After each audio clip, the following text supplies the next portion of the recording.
Know that information, I think... Sure. The other item of interest, I suppose, that's been focused on today is this notion of, and I think the word segregation, I'm not sure if that's the Vatican's word or whose word it is, but they talk of the segregation of the young seminarians from the other students in Maynooth and in other seminaries. What exactly is meant by that, and what's the purpose of it? Because it sounds to many people within the church and outside of it as something that's a little unhealthy. There's no question here about segregating the students away from real life, and indeed most of the students that we have today are young men who have already lived in the world, who have worked and exercised various professions and so on.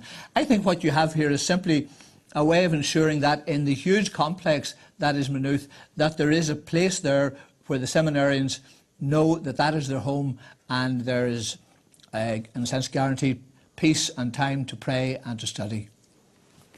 And that was Bishop John McAreevy, the Bishop of Dromore, talking to us a little earlier on. With me now is abuse survivor and one of the founders, co-founders of the 1 in 4 organisation, Colm O'Gorman. I'm also joined by Michael Kelly, who's Deputy Editor of the Irish Catholic. Colm O'Gorman, what expectations did you have of this report? It's hard not to come across as cynical, I suppose, in answering that honestly, but not a lot, to be honest, Richard. When the visitation was announced in great fanfare as part of the Pope's apostolic letter to the Irish faithful, it was held up as a major review or a major response from the Vatican into the various abuse scandals here in Ireland. Many people were cynical at the time, and I have to say I was sceptical myself about what the outcome of such a review might be, but I decided that I should engage with it, and I contacted Cardinal Sean O'Malley and spent an hour talking to him myself as part of this visitation. After that conversation, to be frank, I didn't have high expectations of what the outcome will be, but even my limited expectations, I think, went beyond 6.5 pages of text that, even based on the interview we just heard, a bishop of the church can't really tell you what any of it actually means, or what the Vatican means, or what the detail of this is. I think it's proven to be a rather pointless exercise. Do you think it was deliberately done in that manner, that it's deliberately vague? Well, you know, I think it is vague. I suppose, as the Bishop said, the focus seems to be on renewal. So once again, the focus is on the church, not on the fact of what had happened. There's no frank acknowledgement of the cover-up. There's no acknowledgement at all of the Vatican having any responsibility or any role in this at all. There are parts of it that I actually find just entirely disingenuous. I mean, there's a section where it refers to the progressive steps that were being taken beginning in the 1990s towards a greater awareness of how serious is the problem of abuse both in the church and society, and I'm quoting there.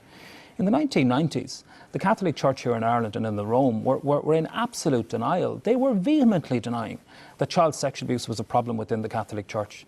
I mean, Pope Benedict, as Joseph Ratzinger in the early part of the last decade, at the early part of this century, was saying that the appearance of these stories in the media, particularly in the US, was a conspiracy against the church itself.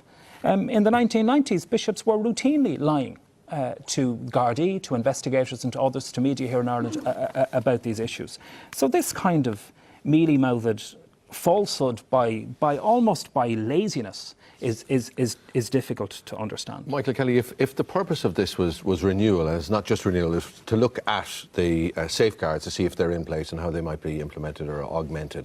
But if the main purpose is renewal, then surely the terms of reference were fundamentally flawed, because it didn't look towards the Vatican's role or lack of it in how it policed what went on here. You see, I think the Vatican would argue that they don't feel that they have been complicit in this. They don't feel that they've been complicit in that cover-up. At the press conference this morning, the new Apostolic Nuncio, Archbishop Brown, he made that very clear. He said that the Church's consistent line has been that bishops are citizens, and citizens ought to obey the laws of the land in which they're in. He rejected that quite strongly, the suggestion that the Vatican had somehow been involved in the cover-up or supervised that. And I think that comes across in this text as well. You know, Colm saying that there's no frank admission in that. I think, frankly, that is because the Vatican don't believe that they were complicit in something like that. Michael, if one goes back to the Pope's letter, you mentioned renewal. That's exactly what he said this was going to be about.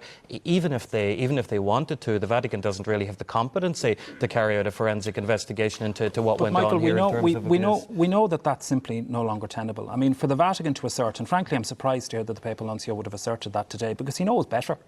We now know, for instance, that Cardinal Hoyes, when he headed the Congregation for the Clergy in Rome, wrote to a French bishop who'd been convicted of withholding evidence from the police, telling him he was an example to bishops worldwide for his refusal to denounce a son priest to the civil authorities. I think that would be widely acknowledged as a disgraceful intervention by Cardinal Hoyes. No, it wasn't by Cardinal Hoyes. It was by the Vatican. He was head of a Vatican department at the time. He sent it as head of a Vatican department.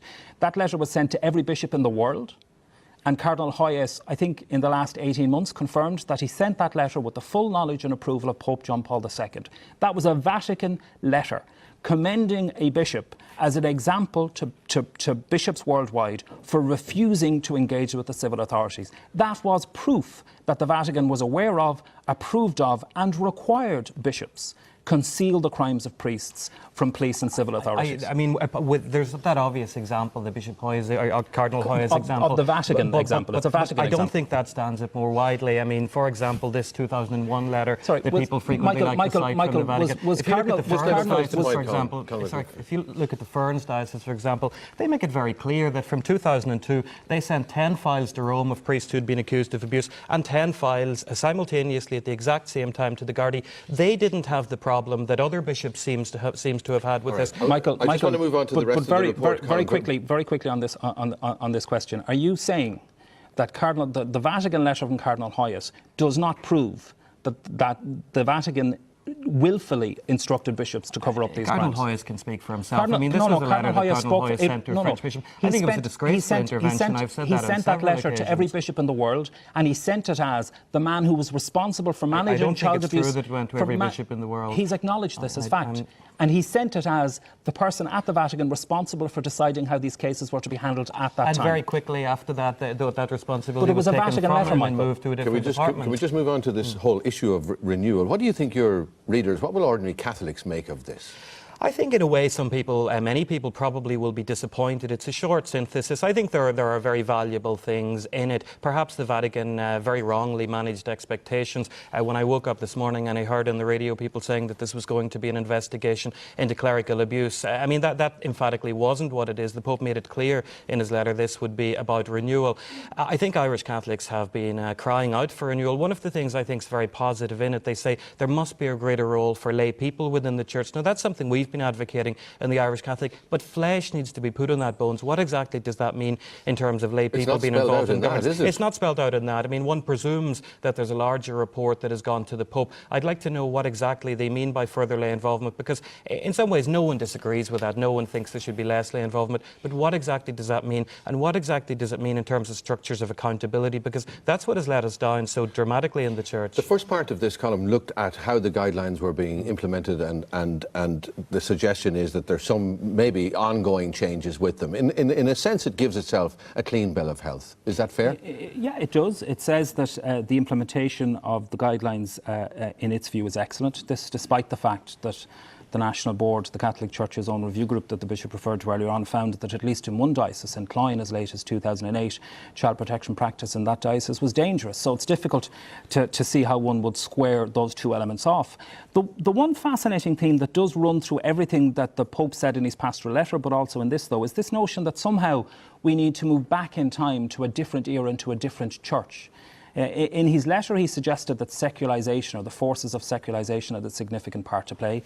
In this, we see references in moving back to a greater kind of autocratic or a more orthodox church, more orthodox allegiance, adherence to core values, obeying the magisterium. I mean, it sounds like something from Lord of the Rings for many people. Michael, is that necessarily a bad thing? The segregation of seminarians. Right. But the crucial point in this is, if we're going to go back to the 1950s, what did that look like? The 1950s was the time when abuse was at its most prevalent and its most depraved. Right. This kind of deceit and willful deceit.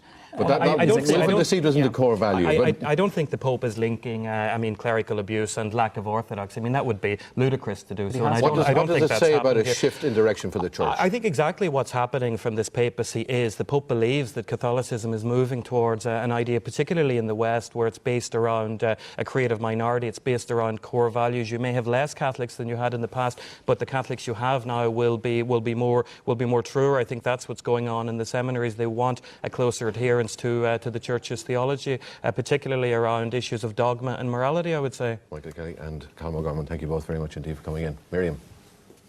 Well, since 1966, all newborn babies in Ireland have had what is